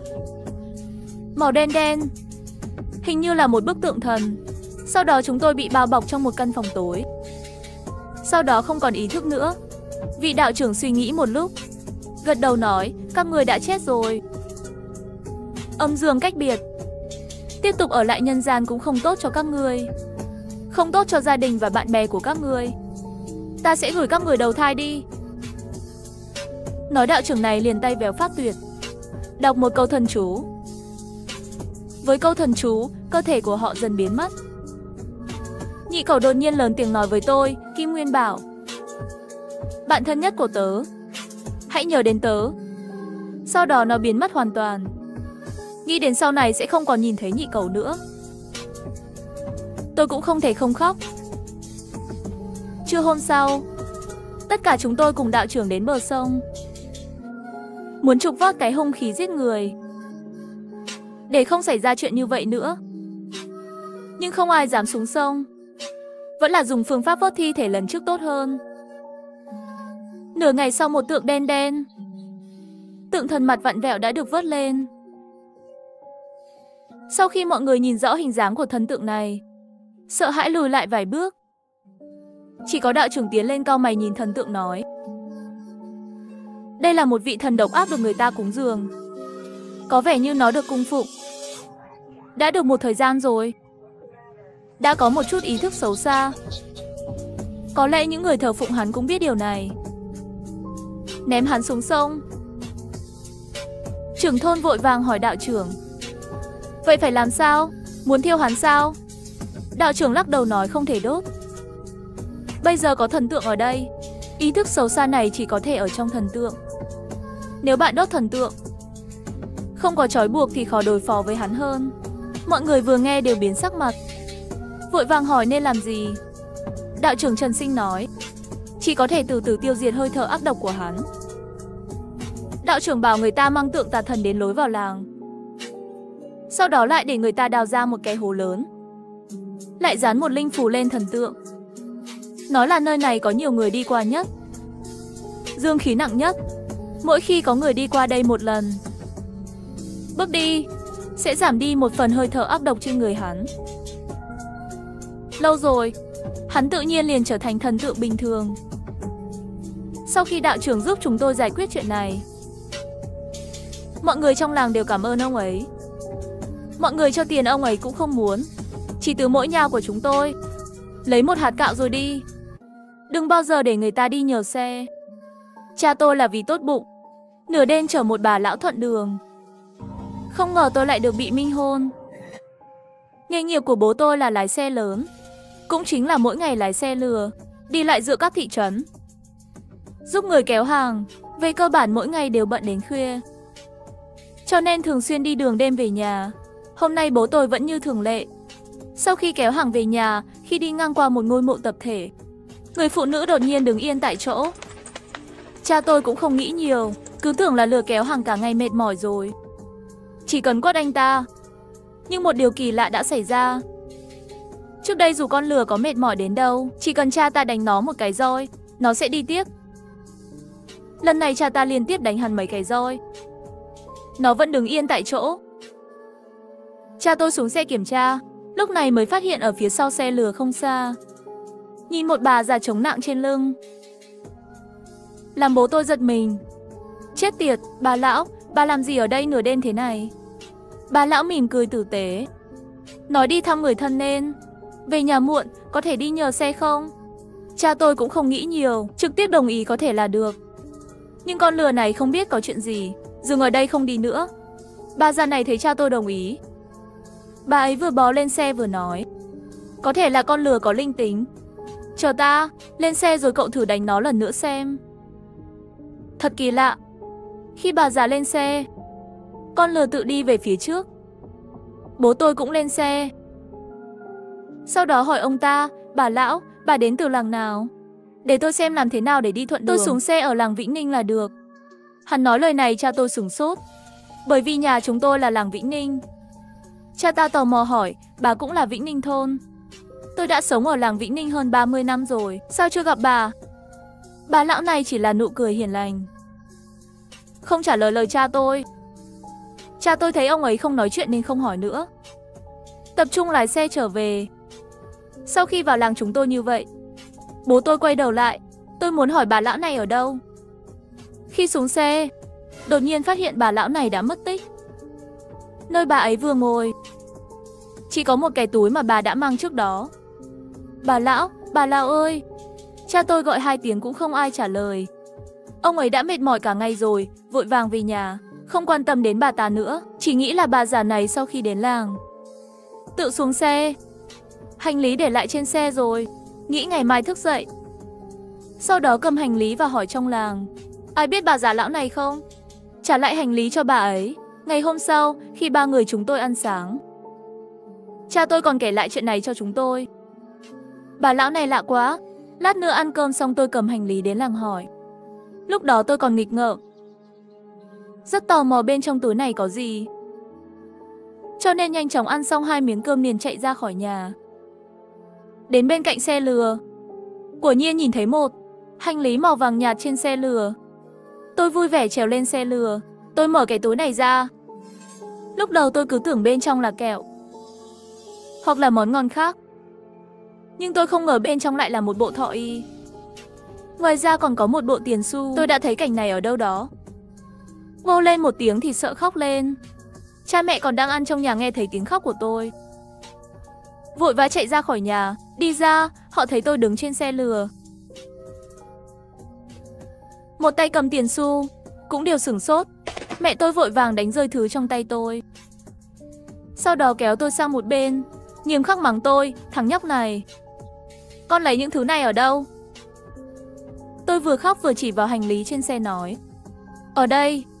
Bố mẹ tôi nhìn nhau, bởi vì vừa rồi mới nói, đây là bà già quá giang đêm qua bỏ lại trên xe.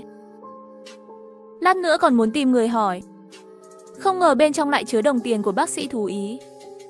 Mẹ tôi tức giận buộc tội cha tôi. Không biết tối qua ông đã kéo một bà lão đã chết, mang theo một thứ không may mắn như vậy. Cha tôi lúc này cũng không biết nói gì nữa. Mẹ tôi thấy bố tôi như vậy, còn bực tức hơn nữa. Ông còn đứng đó làm gì? Con không mau châm lửa đốt cái khí đông xui xẻo này đi. Bố tôi trả lời, lấy diêm ra, cúi xuống và đốt bác sĩ thú y và đồng xu này. Nhưng khói bốc ra từ đám cháy này lại bay về phía tôi. Mẹ tôi nhìn thấy thế kéo tôi liền trốn về sau. Cha tôi cũng cầm cánh tay quạt gió để xua tan khói, nhưng không có tác dụng gì cả. Khói sớm bao phủ tôi. Tôi chỉ cảm thấy căng thẳng, chân tay yếu. Bố mẹ nhanh chóng đưa tôi vào trong nhà. Vừa nằm trên giường, đầu tôi ngất đi rồi ngất xỉu. Khi tôi đang mơ hồ, tôi bị tiếng trống đánh thức. Mở mắt ra, tôi thấy một đám người nhỏ bé trước giường tôi. Có nâng kiệu, có nhạc. Khi tôi đang thắc mắc về họ, tại sao lại đến nhà tôi đột nhiên thấy rõ dáng vẻ của họ. Bọn họ đều không phải người. Mặt vặn vẹo, chân không chạm đất. Đây không phải là người mà là quỷ. Tôi muốn gọi tôi là cha mẹ, nhưng cổ họng tôi không thể phát ra âm thanh nào. Hơn nữa thân thể cũng không thể nhúc nhích. Lúc này có hai đứa nhỏ đến giường của tôi, lấy ra một bộ thọ y mặc lên người của tôi. Tôi biết cái áo này. Vào buổi sáng, bộ tôi lấy ra khỏi túi. Tôi không thể làm gì cả. Gọi cũng không được gọi, chỉ có thể là nước mắt trào ra xem mặc cho tôi. Sau khi mặc xong hưởng lợi, họ đặt tôi lên kiệu, đưa tôi đi thẳng qua tường ra bên ngoài. Mấy tên nhóc trên đường lại bắt đầu đánh cồng chiêng đánh trống. Còn có một cái rắc tiền giấy ở phía trước. Sau đó đưa tôi ra ngoài làng. Không lâu sau đã ra khỏi làng. Sắp đến ngôi mộ tập thể rồi. Tôi cũng cảm thấy mình không thể thở được nữa. Trong lòng có một loại cảm giác không nói ra được. Không hiểu sao lại cảm thấy sống không có ý nghĩa. Muốn chết như thế này. Cho nên cũng không còn đấu tranh nữa. Lúc này tôi chợt nghe thấy tiếng mẹ gọi tôi. Nguyên Bảo, con trai ta mau đến đây. Dậy đi. Con trai ta mau tỉnh lại đi. Tôi đã từ bỏ cuộc đấu tranh. Sau khi nghe giọng nói của mẹ tôi, lại có mong muốn được sống. Và lần này tôi phát hiện ra cơ thể tôi có thể cử động một chút. Sức lực đấu tranh của tôi càng lớn. Nguyên Bảo, con trai ta mau tỉnh lại.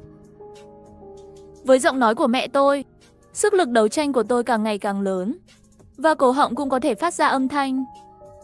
Tôi muốn về nhà. Tôi liền hét lớn và xe cái áo ra từng mảnh.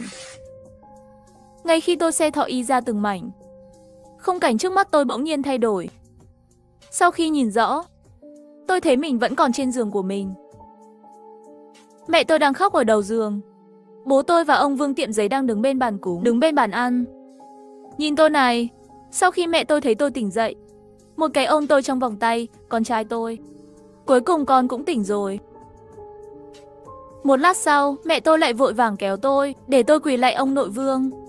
Và nói lại lần nữa nếu không phải là Vương gia, tôi có thể không thức dậy được. Lúc sáng sớm, sau khi bố mẹ đưa tôi vào nhà, sắc mặt tôi càng ngày càng xấu. Thở vào thì nhiều mà thở ra thì ít. Cha tôi vội vàng đi mời bác sĩ. Bác sĩ kiểm tra sức khỏe cho tôi sau khi vào cửa, nhưng lại không tìm ra vấn đề gì. Tôi hỏi mẹ tôi làm sao tôi lại như vậy. Mẹ tôi kể lại việc đốt chạy thọ y một lượt. Bác sĩ trầm ngâm một lúc rồi nói đây là bệnh hư, hắn không chữa được, để bố mời ông Vương ở Chi Chát Phổ đến thử xem. Sau khi cha tôi mời ông Vương đến, ông Vương nhìn thấy tình hình của tôi liền nhíu mày. Hắn nói tôi bị ám ảnh bởi những thứ bẩn thỉu, phải mau gọi hồn về, nếu không tôi sẽ không thức dậy sau một thời gian dài. Hắn để bố mẹ tôi ở cạnh giường, sắp xếp một bàn cúng, sau đó xếp hạng tổ tiên nhà tôi lên, đốt 3 cây hương, để cha tôi không ngừng dập đầu tổ tiên, để mẹ tôi ở bên giường cứ gọi tên tôi. Đây chính là nó, tại sao tôi lại ở trong mơ, tôi có thể nghe lý do mẹ tôi gọi tôi. Tôi cũng đem giấc mơ tôi vừa mơ, nói với họ một lần. Làm sao biết được, ông Vương sau khi nghe xong lông mày liền nhíu lại, và nói, đây là một tiểu quỷ, mời cô ra bọn họ cùng cậu qua đó kết hôn. Xem ra cậu đã dính vào âm hôn, chuyện này không đơn giản như vậy đâu. Sau khi cha mẹ tôi nghe được lời của ông nội Vương, lập tức ngồi sụp xuống đất. Sau đó cầu xin ông Vương và nói chú Vương, ngươi nhất định phải cứu Nguyên Bảo của chúng ta. Nửa đêm bị tiểu quỷ móc hồn đi rồi. May mà bố mẹ tôi mời ông Vương tiệm giấy đến, gọi hồn tôi trở lại. Nhưng ông Vương dự định tiểu quỷ sẽ lại đến và kết hôn với tôi. Hơn nữa lần này lại không đơn giản như vậy đâu. Cha mẹ cầu nguyện ông Vương nhất định phải cứu mạng tôi. Sau khi ông Vương đỡ hai người họ lên, lại nhìn một cái về người đang sợ hãi như tôi và nói, yên tâm, Tôi sẽ cố gắng hết sức để giữ đứa bé này. Các cậu tắm nước nóng cho nó trước đã. Tôi sẽ về nhà và lấy vài thứ. Tôi vừa tắm vừa khóc hỏi cha mẹ tôi có chết không. Hai người họ luôn an ủi tôi, nói nhất định sẽ không sao đâu. Sau khi tắm xong, gia đình ba người chúng tôi đang hồi hộp sợ hãi chờ ông Vương đến. Ngoài cửa chỉ cần có một chút gió thôi có động, trái tim của ba người trong gia đình chúng tôi đều sẽ đề cập đến cổ họng. Tưởng là tiểu quỷ lại đến móc hồn tôi rồi. Cũng may là không lâu sau, ông Vương cầm đồ về. Hai tay anh ta cầm một bó lúa mạch và một cuộn giấy lớn. Trên người còn mang theo một cái vali. Bố mẹ vội vàng tiến lên, nhận lấy đồ trong tay ông Vương. Sau đó ông nội Vương để bố tôi đi bắt một con gà trống lớn, lại tìm một cái bát lớn nữa. Rồi anh ta lấy dao cắt cổ con gà, cho máu vào bát. Sau đó thêm một ít cần sa vào bát. Sau khi khuấy đều lại nói với bố mẹ tôi. Hai người cởi hết quần áo của Nguyên Bảo ra. Ta muốn thu phục phong hồn trên thân thể hắn. Bố mẹ vội vàng làm theo. 2-3 lần sẽ lột hết quần áo của tôi. Ông Vương cầm bát đến bên cạnh tôi, lấy bút lông dính đầy máu gà và cát đỏ, và bắt đầu vẽ lên người tôi. Biểu tượng mà tôi không hiểu. Ông ấy vẽ rất nhanh. Một lúc sau, mặt trước của toàn bộ cơ thể tôi đã hoàn thành. Sau đó lại để tôi lật mặt lại. Phía sau cũng vẽ các phù hiệu. Cho đến khi hoàn thành, ông Vương lúc này mới thả một hơi thở. Sau đó lau mồ hôi trên trán, nói đứa bé này được cứu hơn một nửa rồi. Nghe ông Vương nói vậy, vẻ mặt cha mẹ cũng thư giãn rất nhiều. Ông Vương chỉ vào con gà trên mặt đất nói, đừng để nó bị hủy bỏ, đun sôi đi, bổ sung cho Nguyên Bảo. Mẹ tôi cầm gà đi nấu cơm cho chúng tôi. Ông Vương lấy rơm và giấy trắng bắt đầu đâm người giấy. Trong một thời gian ngắn đã làm được vài cái. Hơn nữa còn cho họ một con dao giấy bằng giấy. Tôi đứng bên cạnh không rời mắt nhìn, cảm thấy rất kỳ diệu. Chỉ một nắm rơm, một tờ giấy trắng, ông Vương có thể làm thành hình người giấy sống động. Lúc này mẹ tôi mang súp gà đến. Đào rất ngạc nhiên khi nhìn thấy những người giấy này. Suýt nữa thì làm rơi súp gà xuống đất. Lão cha vội vàng cầm lấy đặt lên bàn. Ngay khi mấy người chúng tôi chuẩn bị ăn, bên ngoài đột nhiên một cơn gió ác thổi qua. Bởi vì tôi không mặc quần áo, cảm nhận chân thực nhất, trực tiếp để tôi đánh một cái run rẩy, trên người lập tức nổi da gà. Mấy tên nhóc đi thẳng qua cửa chính, vào phòng khách, xuất hiện trực tiếp đối diện với chúng tôi. Nhưng thằng nhóc này chỉ có tôi và ông Vương mới có thể nhìn thấy. Cả bố mẹ đều không nhìn thấy. Tôi nói với bố mẹ tôi trong nước mắt rằng họ đã đến. Hơn nữa trang phục của họ cũng không giống như trước nữa. Lần trước khi tôi bỏ đi, tất cả đều mặc quần áo màu đỏ. Lần này tất cả đều là màu trắng. Hơn nữa cũng không còn đánh cồng chiêng đánh trống mới gọi. Khi họ nhìn thấy tôi, họ lao thẳng vào tôi. Tôi vội vàng trốn lại, nhưng nó nhanh chóng đẩy tôi vào góc tường. Tôi sắp khóc rồi. Lúc này Vương Gia Gia mở miệng uống đến Nguyên Bảo bình tĩnh lại. Lúc này tôi miễn cưỡng không khóc, nhưng trong lòng rất sợ hãi. Nhìn họ càng ngày càng gần tôi, trong lòng tôi càng sợ hãi. Ngay đây, khi móng vuốt của một đứa trẻ sắp chạm vào tôi, phù chú trên người tôi đẩy lùi móng vuốt của tiểu quỷ, buộc móng vuốt của đứa trẻ trở lại. Hello đồng môn, đừng quên đăng ký trở thành hội viên của kênh, like, comment ủng hộ, mà yêu. Hồi nhỏ nghe ông tôi nói nửa tháng 7 cửa quỷ mở ra. Ngày 15 tháng 7 hàng năm, cửa địa ngục sẽ mở ra. Linh hồn của địa ngục sẽ trở về nhân gian. Ngày này mỗi gia đình đều sẽ đốt giấy thờ cúng, tưởng nhớ những người thân đã qua đời. Ngày này, người yêu dương khí tốt nhất không nên ra ngoài một mình, nếu không dễ bị vướng vào những thứ không sạch sẽ. Trong nháy mắt lại là tháng 7 rưỡi hàng năm. Bố tôi đang đốt giấy. Tôi chuẩn bị về phòng ngủ. Đi bộ một cái không cẩn thận đụng phải lò hương. Ngọn lửa trong lò này tắt ngay lập tức. Người cha nhìn thấy tình huống này, cả người đều sửng sốt. Chờ một chút, gọi tôi đến đây. Hãy để tôi quỳ trước lò hương. Cha tôi lại đốt giấy vàng. Một bên bảo tôi dập đầu, một bên nói đứa nhỏ không hiểu chuyện gì. Hy vọng các vị tiên tộc không lưu tâm. Lúc này đột nhiên có một cơn gió lạnh thổi tắt ngọn lửa trong lò hương ngay lập tức. Bố tôi ngay lập tức bảo tôi ra khỏi phòng. Lúc đó mình cũng không để ý, cứ như vậy về phòng ngủ rồi. Vừa ngủ một lúc, có tiếng gõ cửa. Tưởng là cha. Tôi vội vàng đứng dậy. Đây là một cụ bà tóc bạc. Tới đây. Hắn mặc quần áo kỳ lạ, giống như là quần áo của người chết. Tôi đầy mặt nghi ngờ nói với bà ấy, có phải bà nhầm phòng rồi không? Bà già nói chàng trai, cháu có thể cho bà chút tiền được không?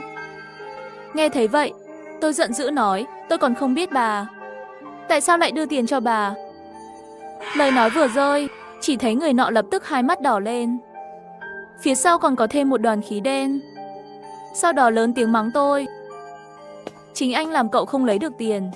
Tôi muốn cậu bồi thường tổn thất của tôi. Xong, trên mặt hắn lộ ra một nụ cười tròn trịa. Tôi sợ đến nỗi da đầu tê dại, vội vàng hét lên. Tưởng mình xong rồi. Sau lưng hắn xuất hiện một bóng đen.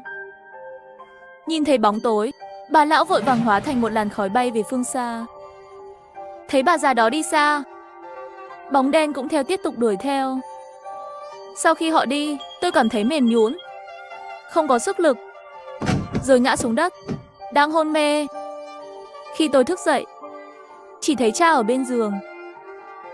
Tôi vội vàng hỏi bố tôi chuyện gì đang xảy ra. Ông ấy nói tôi đã hôn mê suốt 3 ngày.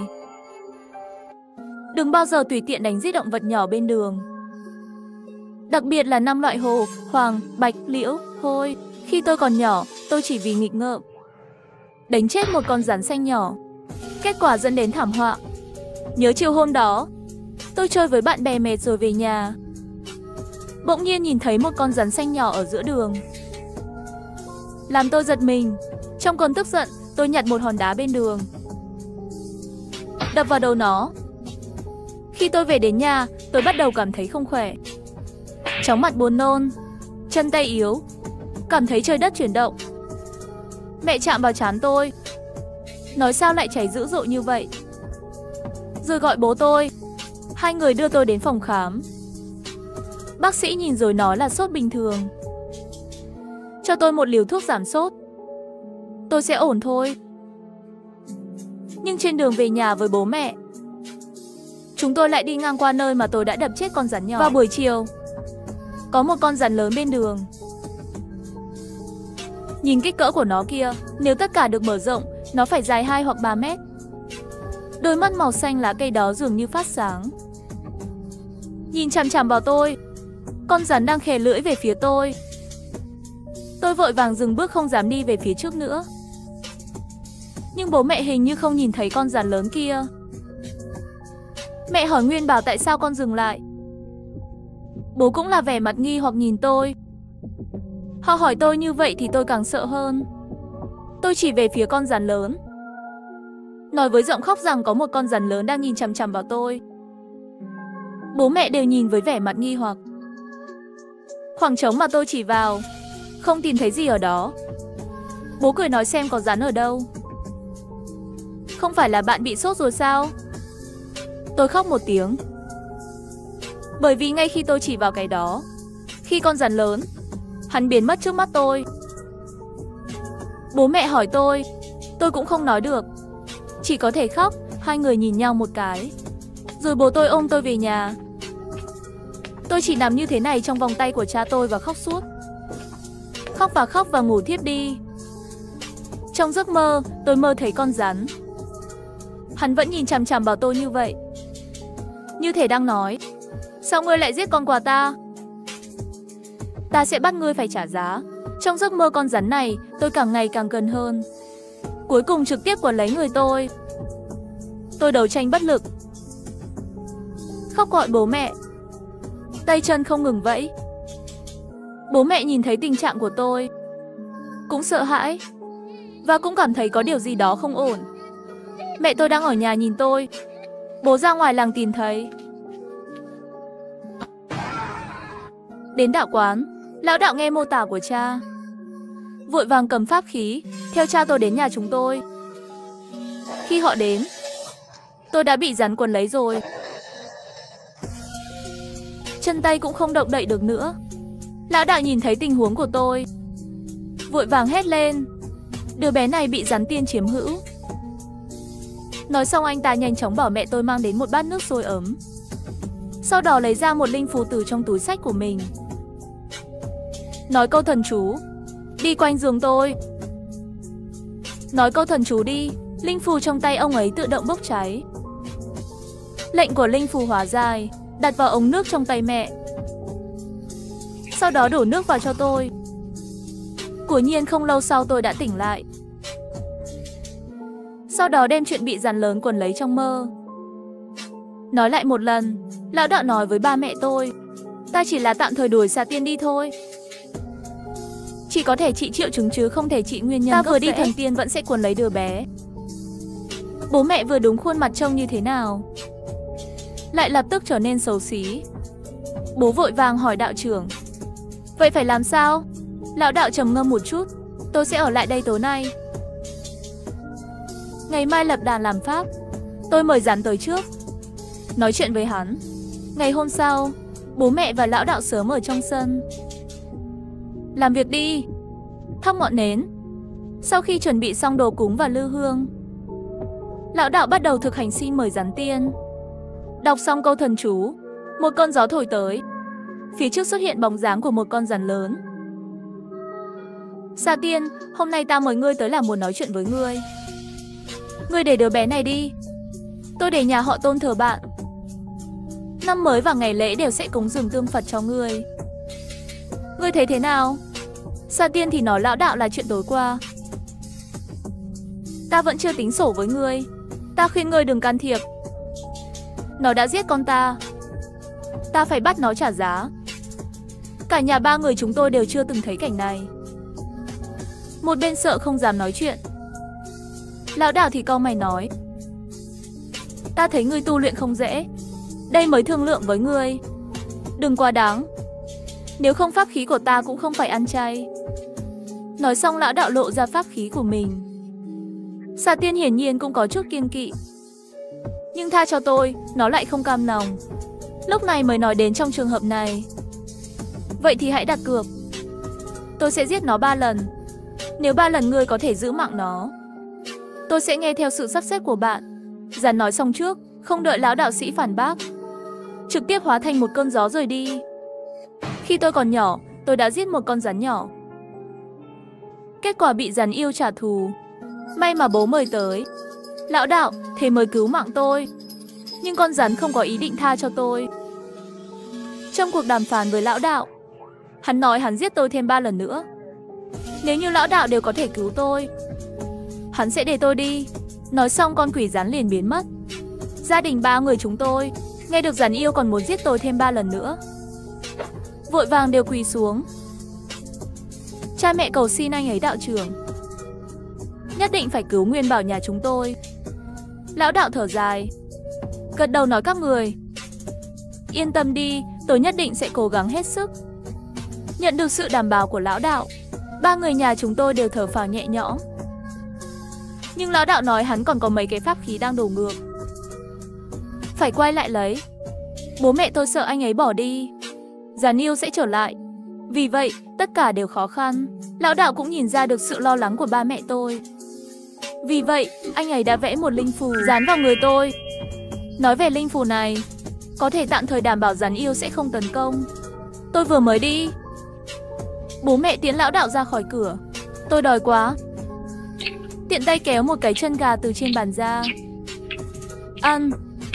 Nhưng khi tôi định, coi như tôi muốn ăn cái chân gà thứ hai, bụng tôi đau dữ dội. Dường như có vô số con rắn nhỏ đập vào bụng tôi. Đau quá, tôi lăn trên mặt đất. Bố mẹ vội vàng hỏi tôi chuyện gì đang xảy ra. Nhưng đau quá, tôi không thể nói được. Con rắn nhỏ trong bụng ngày càng nhiều. Nó sắp làm vỡ bụng tôi rồi. Sau đó tôi lại nôn lên. Nhưng những gì phun ra không phải là chân gà tôi ăn vào, hóa ra là từng con rắn nhỏ.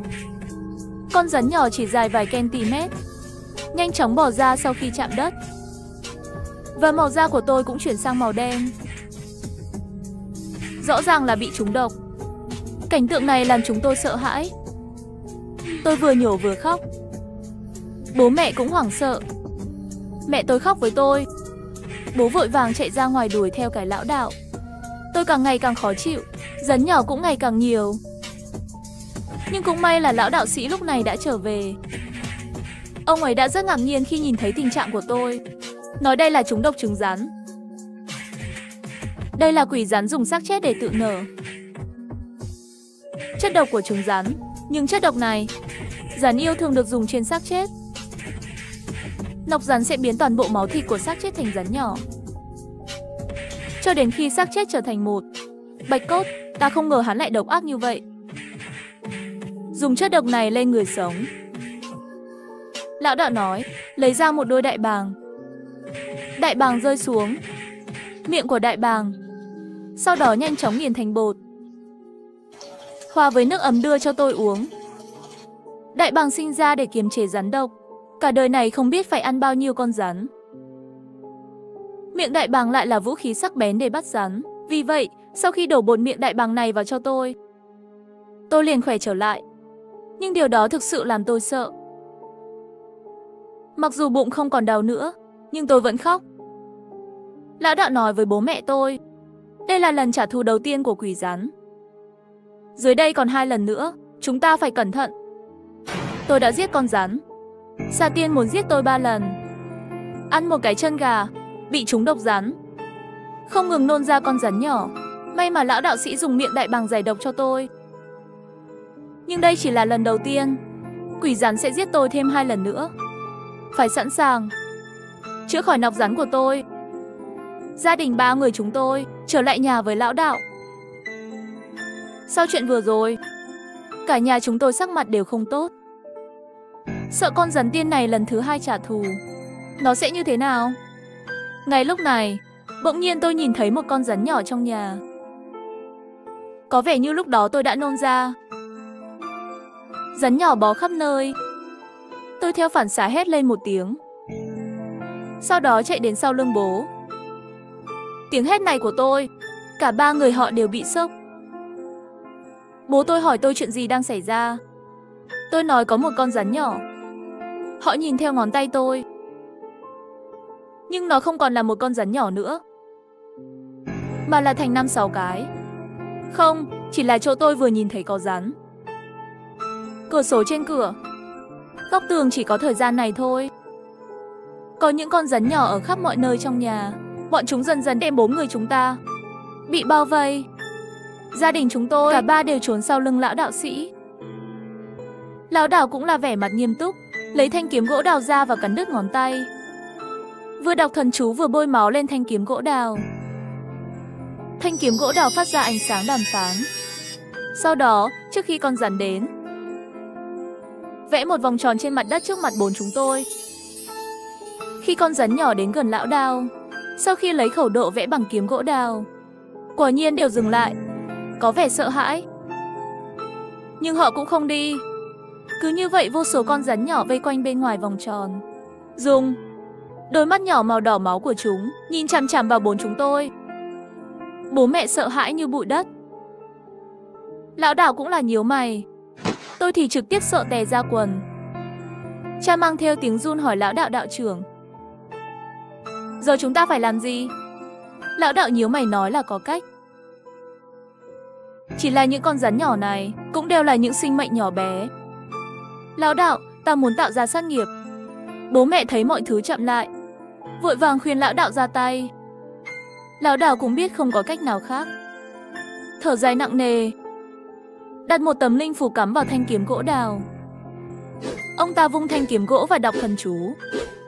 Lắc theo thanh kiếm gỗ đào, linh phù cháy lên. Hơn nữa lửa cũng càng ngày càng lớn. Lão đạo vẫy tay, ngọn lửa bay ra ngoài, rơi vào đống rắn. Nhưng con này dường như có linh tính. Sau khi gặp phải rắn nhỏ nhanh chóng lan rộng. Trong nháy mắt, tất cả những con rắn nhỏ đều bốc cháy.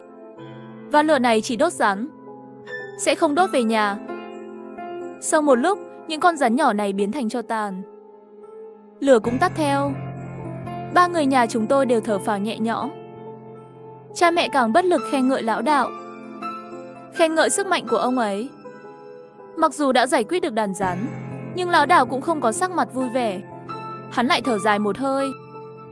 Cậu bé nhà anh đã giết một con rắn nhỏ. Hắn sẽ giết con cô để sống lâu. Ta đã giết rất nhiều con cháu của hắn. Bây giờ nút thắt ngày càng lớn, hắn nhất định sẽ không chết không ngừng tay. Lão đạo sĩ mặc dù pháp lực cao cường, nhưng cũng không dám xem nhẹ. Hắn lấy ra rất nhiều linh phù. Hãy để chúng tôi một gia đình 3 người, dán tất cả các nơi trong nhà. Đặc biệt là cửa sổ, vị trí như cửa. Chính anh ấy đã đặt mái nhà của chúng tôi, tháo ra một cái lỗ lớn, lại lấy ra một chiếc gương bát quái đặt ngay bên dưới. Sau đó lại để bố tôi mua Rượu Vang và Lưu Huỳnh ở mọi ngóc ngách trong nhà, và bên ngoài đều được rắc. Căn phòng đầy mùi hương này. Sau đó bốn chúng tôi lặng lẽ chờ trời tối. Bầu không khí trong phòng bị dồn nén đến cực điểm, ra đến mức cầm pháp khí cau mày không nói chuyện. Ba mẹ cũng là mặt đầy cay đắng. Tôi càng không dám thở. Sau một thời gian không biết là mùi rượu hùng hoàng, vẫn là một ngày không ăn cơm lại trúng độc rắn. Tôi cảm thấy mệt mỏi, chán nản, dần dần ngủ thiếp đi. Ngay khi tôi ngủ, khi hoàn toàn quên chuyện quỷ rắn, đột nhiên cảm thấy có người lắc mình. Tôi mơ màng mở mắt, phát hiện ra đó là mẹ tôi. Tôi vô thức hỏi có chuyện gì vậy? Mẹ ơi! Mẹ vội vàng rít lên một tiếng, ngăn chặn lời nói của tôi. Tôi cũng phản ứng ngay lập tức, nhớ lại cuộc khủng hoảng của quỷ rắn. Tôi thấy linh phủ dán lên tường, tất cả đều sáng lên. Lão đạo sĩ và cha đều nghiêm túc, nhìn linh phủ trên tường và nhìn ra ngoài cửa sổ. Ngoài ra còn có bóng đen của một con rắn lớn. Lão đạo cau mày, nói xem ra linh phủ này không chịu được bao lâu, con quỷ rắn này sẽ xông vào. Quả nhiên lão đạo sĩ vừa nói xong, những con cáo trên tường đang cháy. Lão đạo sĩ cũng cầm pháp khí, cảnh giác đứng trước cửa sổ. Sau khi linh phủ cháy xong, rắn yêu của Nhiên từ cửa sổ xông vào. Lão đạo sĩ, ngươi lại giết con ta nhiều như vậy, hôm nay ta sẽ bắt con phải trả giá. Nói xong rắn yêu phun ra một ngụm khói đen với mùi tanh nồng nặc. Khói đen nhanh chóng tấn công lão đạo sĩ. Lão đạo sĩ cầm chiếc ông pháp khí trong tay mình, nhanh chóng mở ra, chặn khói độc. Nhưng chiếc ông này kiên trì không lâu thì hết hiệu lực. Rắn yêu thuận tiện từ cửa sổ vào trong nhà, mở ra trọn cái miệng lớn sẽ cắn lão đạo sĩ. Lão đạo sĩ tiện tay cầm lấy tàu một kiếm, cắm vào miệng rắn yêu, nhưng cũng bị rắn yêu cắn đứt. Lão đạo vừa đứng vừa lùi lại một vài vòng, Sa yêu liền đến chỗ lão đạo đặt gương bát quái. Ngay khi quỷ rắn vừa đến gương bát quái, khi ở trên, lão đạo sĩ đột nhiên đứng yên tại chỗ, bàn tay thủ ấn, mặt nghiêm trang niệm chú nói, xin cửu thiên ưng cứu. Lôi âm phổ hóa thiên tôn. Đọc xong câu thần chú, một sấm sét từ lão đạo sĩ mở một lỗ lớn trên mái nhà trước. Vào đây, vừa vặn đâm vào con quỷ rắn. Rắn yêu lập tức ngã xuống đất, nhưng lão đạo sĩ cũng không khá hơn đâu. Nhổ ra một ngụm máu, dừng lại rồi ngã xuống. Gia đình 3 người chúng tôi cũng nhận được ảnh hưởng của thần lôi, cũng đều bị choáng váng.